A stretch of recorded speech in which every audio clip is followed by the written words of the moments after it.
Kansas City. I mean, and again, I say this with the best coach and the best quarterback on the planet. There's not much to say, but they've won an NFL record 16 straight games, including the playoffs with one-score games, because efficiency does have at some point limitations. Like eventually, the Patriots did get knocked off and lost Super Bowls a couple of times to one team, the New York Giants. They were out first. Listen to this. First team in NFL history to be outgained by 100 yards, create no turnovers, and win a playoff game. So, I mean, part of me's like in awe of what they do, and then part of me's like, I think that works against everybody, not named the Buffalo Bills. Ooh, Kansas City Chiefs fans definitely don't like that take. Yeah. I mean, I talked about this when I did the whole herd hierarchy together. You know, the Buffalo Bills are ranked number 1. At this point, I think it's impossible to rank teams. When you rank teams, from my viewpoint, there should be kind of a degree of confidence. Like if you have the Buffalo Bills over the Kansas City Chiefs, then your mentality will be, I am confident that the Buffalo Bills will beat the Kansas City Chiefs on Sunday. And I just don't know where anyone can have that degree of confidence. I don't know. I know Kansas City Chiefs fans feel that they have the confidence that the Chiefs will beat the Buffalo Bills. But I just think that this game is just going to be so evenly matched that it's just going to come down to a handful of things that are just so impossible to predict. And you know, this game, like I said this before, like this game, the Kansas City Chiefs versus the Bills, I really feel this way, that this entire game is going to feel like the final 25 seconds of the game. The entire game, every moment is going to matter. Every single moment, every single play. And you're never going to feel comfortable. Heck, the Philadelphia Eagles were beating the Rams by like 13 points with only a few minutes left, and yet it still came down to the final play. The Buffalo Bills went up 21-10. Multiple turnovers in the first half. And there was 21-10 starting the second half, and it still came down to the final play.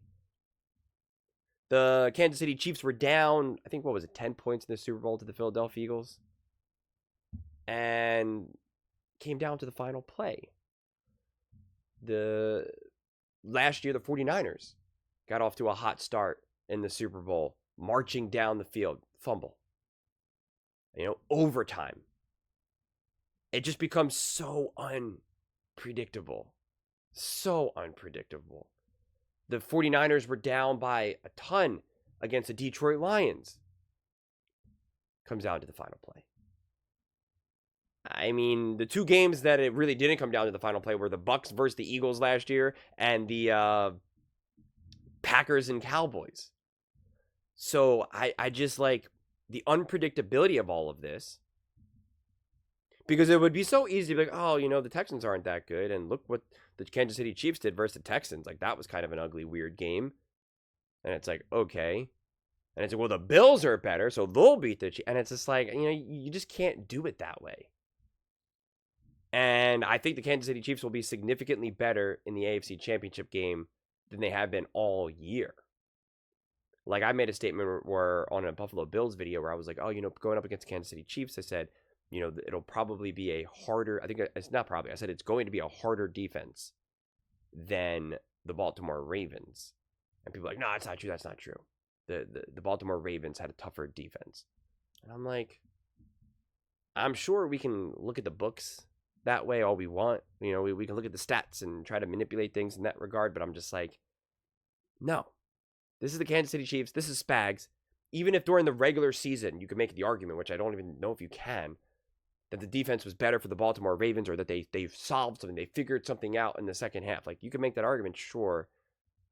But to doubt what the Kansas City Chiefs will be able to do, offensively and defensively for that matter, when it's in the playoffs with Andy Reid and Spags, not to mention, this team will be prepared. The Baltimore Ravens were not prepared. They've consistently been underprepared in the playoffs. Consistently. Whereas on the other end of the spectrum, you have the Kansas City Chiefs, who are consistently never not prepared. And I purposely said it that way. The Kansas City Chiefs are always prepared in those moments. And you know that they can handle those moments. Or at the very least, you know without a shadow of doubt the main players can handle those moments. A couple of the other players in the Chiefs will be technically, unproven. So this game, again, I have the luxury, and I'm really grateful for it, where I get to just interact with, interact with all the fans of all various fan bases. And it's fascinating to see. It really is. It's a trip, man. It's a trip to be able to look and hear what the Kansas City Chiefs fans are saying, to hear and take a look and see what the Buffalo Bills fans are saying, and the Eagles, Commanders, all the fan bases. And there is just such an unconditional confidence for both sides. And I always question where it comes from. I really do. I really, really do. I'm always questioning, where does this confidence come from? And, if the Kansas City Chiefs fans, if the Kansas City Chiefs win, they'll be like, oh, you doubted them. And it's like, no, I did not. No, I did not.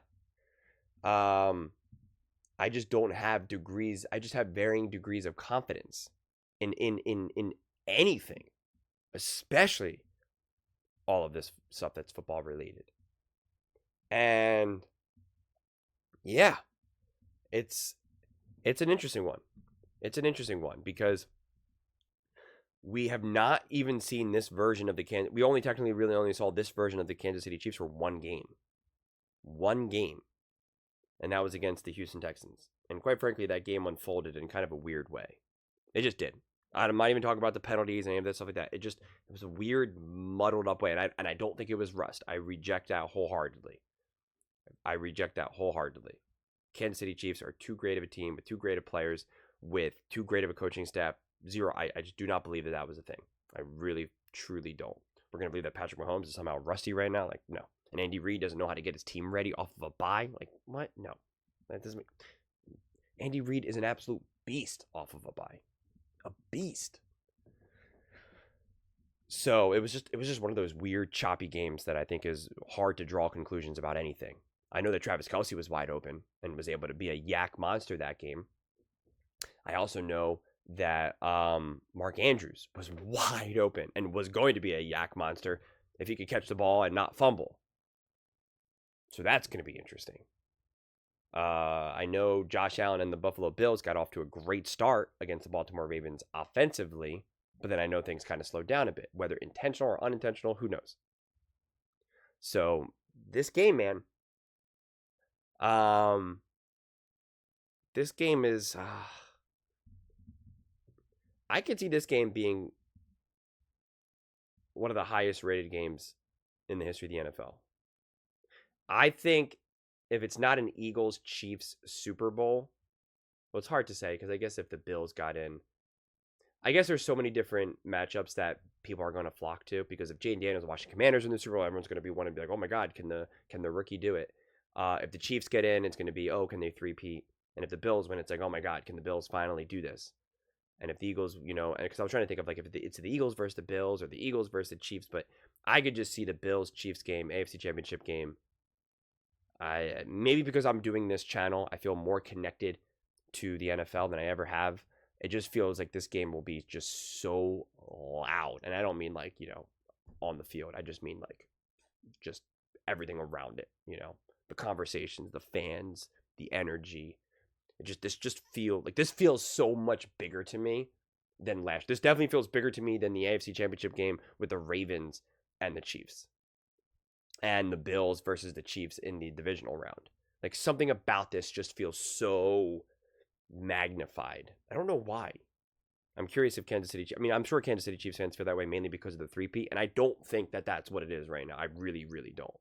I think that's probably technically a contributor of it, and maybe it's also because I don't care as much about the three-peat, so it just doesn't register to me as much. But because if the Kansas City Chiefs, won their last Super Bowl in 22 and not 23, I would still feel this. Maybe because they were undefeated for so long, and then the Bills beat them. I don't know. This just feels, because even if it was the Ravens, that's what I'm saying. Even if it was reverse, That's how I know I don't think it's a three-peat, or at least for me. Because if it was Lamar Jackson, the Baltimore Ravens going up against for a rematch in the AFC Championship game, it just doesn't feel as loud to me. I don't know why. I really don't. I'll have to figure that out over these next few days. And maybe actually in the aftermath of the game, depending on who wins, it'll kind of make it a little bit clearer for me. But, yeah. It is funny. Colin can't make up his mind about the Kansas City Chiefs. He's had them at number 1 for so long. He dropped them for a second, back to 1. I see last week, he's second. But he, yeah, I don't know. And like I said, I interact with enough Kansas City Chiefs fans where they're going to be like, anything less than 1 is absurd, insanity, disrespectful. So, but those are just my thoughts. I'd absolutely love to hear yours. What do you guys all think about the Kansas City Chiefs being ranked number 2 under the Buffalo Bills? That the way they play will work for every team except the Buffalo Bills, according to Colin Cowherd. Not to me, according to Colin Cowherd. Let me know in the comments below. I read every single comment, so whether you agree with me or disagree with me, either way, let's get in some discussions. Let's get in some fights. But ultimately, let's just have some fun. And please do consider subscribing. We are building an amazing community here, and I absolutely love to see you part of it. I want to build something that we all genuinely feel connected to. Something that we're really excited to be part of. I think we're on our way to doing it. And please don't forget to give this video a thumbs up, as it really does help with the visibility and the algorithm. Thank you so much. See you next time.